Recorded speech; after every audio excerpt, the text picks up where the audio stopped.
I gotta be careful how I word this for censorship purposes, but piggybacking on a melanated gentleman's video saying God's a bad MFer, like, you don't play around.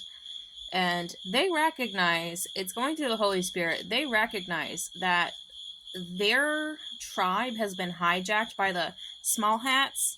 You know, the people that wear small hats on the back of their head? You know who I'm talking about. And I fully believe this. This goes back to some of the early material of James Caswell. He was saying how the small hats, they are not white. They're certainly not melanated. They pretend to be white, but they're not. He said, and they also hate the melanated, and they hate the white.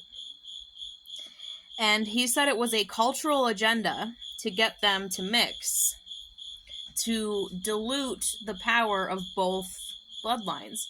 So it's not to say that, like, those kids are weaker or in any sense, but he said it was a cultural agenda by the small hats to, and you think of the Kardashians, you think of that whole cultural agenda to get the whites and the melanated to mix, culturally influencing this, because the small hats believed that this was a way to diminish. It's funny how it would work that way, but it seems to have backfired, to diminish. Still, I mean, I don't really have any, like, opinion on this, but it does seem like melanated are our closest allies. And then, you know, I'm sexually attracted to my own kind. Not small hats. I'm not sexually attracted to small hats. I'm not sexually attracted to the melanated, but I find close relationships, close, intimate, personal relationships on the same level, on the same wavelength with the melanated population.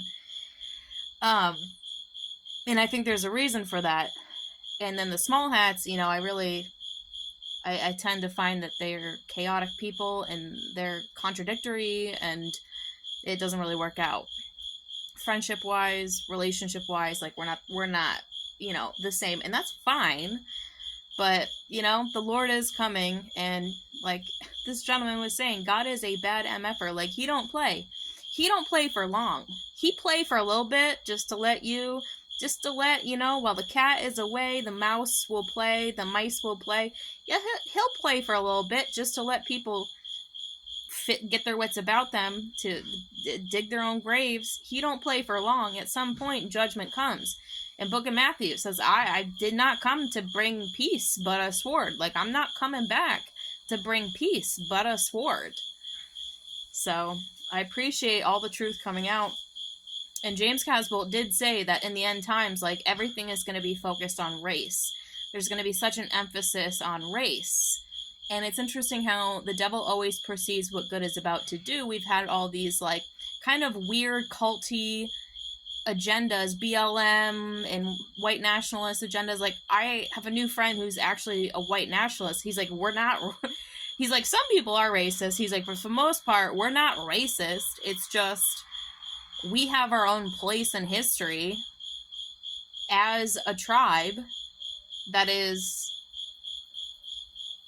effed with really bad by the small hats, naturally, because they pretend that they're white and they're not. And all these cultural agendas, like, doing all this weird stuff, like, the jig is all the way up. The jig is all the way up, right? We are beings kind of like true history. We're walking true history. We are walking true history.